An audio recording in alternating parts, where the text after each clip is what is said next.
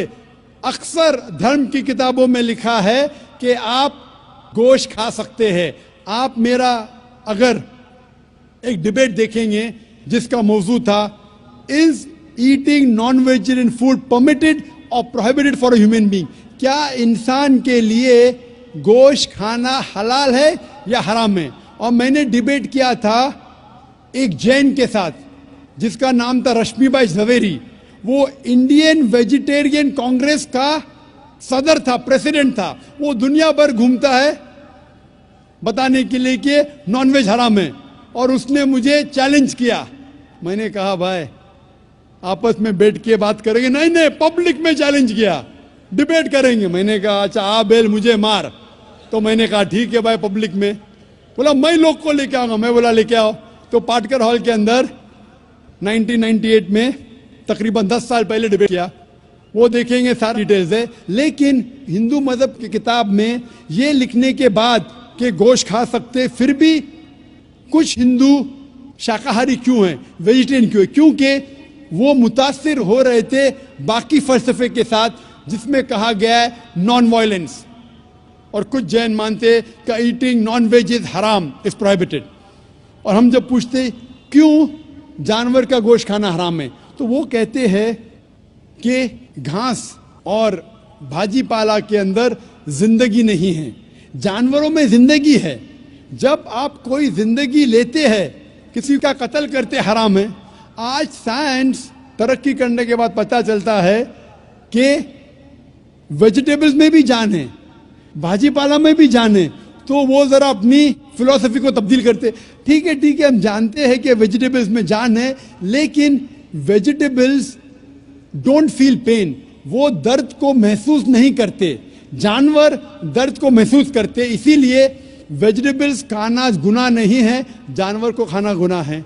अभी साइंस तरक्की करने के बाद हमें पता लगता है कि वेजिटेबल्स को भी दर्द होता है, लेकिन ये दर्द इंसान को सुनाई नहीं देता।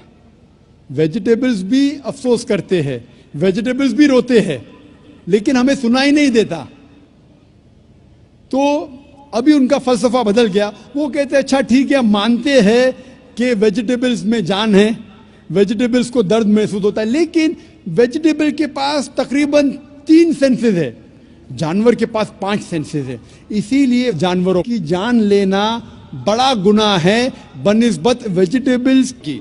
मैं कहता हूं सिर्फ डिबेट के तौर पे, argument, for sake of argument, मैं आपकी बात मानता हूं क्या वेजिटेबल्स के 3 सेंसेस है और जानवर के 5 सेंसेस है। मैं उस शख्स से सवाल करता हूं कि मान लो आपका छोटा भाई गूंगा और बहरा पैदा होता है, वो सुन नहीं सकता है, बोल नहीं सकता। जब वो बड़ा होता है तो एक इंसान आपके छोटे भाई का कत्ल करता है, क्या आप जाके जज से कहेंगे मी लॉर्ड इस कातिल को कम सजा दो क्योंकि मेरे भाई के पास 2 सेंसेस कम थे, वो सुन भी नहीं सकता था, बोल भी नहीं सकता था?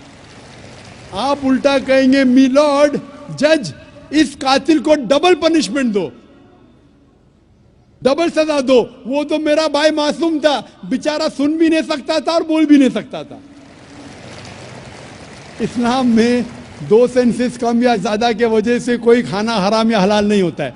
जो चीज आपके लिए तैयब है वो आप खा सकते हैं। इसी तरीके से कई वजह। लेकिन अगर कोई नॉन मुस्लिम मुझसे ये कहता है कि मैं वेजिटेरियन हूं, मुझे कोई गिला शिकवा नहीं, आपको नॉनवेज पसंद नहीं है आप मत खाइए, लेकिन कोई नॉन मुस्लिम, कोई गैर मुसलमान, कोई हिंदू मुझसे कहता है कि आप जानवरों का कत्ल करते हैं वो गुनाह है, तो मैं उनसे कहता हूं इस बात को मैं तस्लीम नहीं करता हूं। आप अगर गोश्त नहीं खाना चाहते हैं, मैं आपसे खुश हूं। अगर हिंदुस्तान में सब गैर मुस्लिम गोश्त खाने लगेंगे तो गोश्त का भाव बढ़ जाएगा।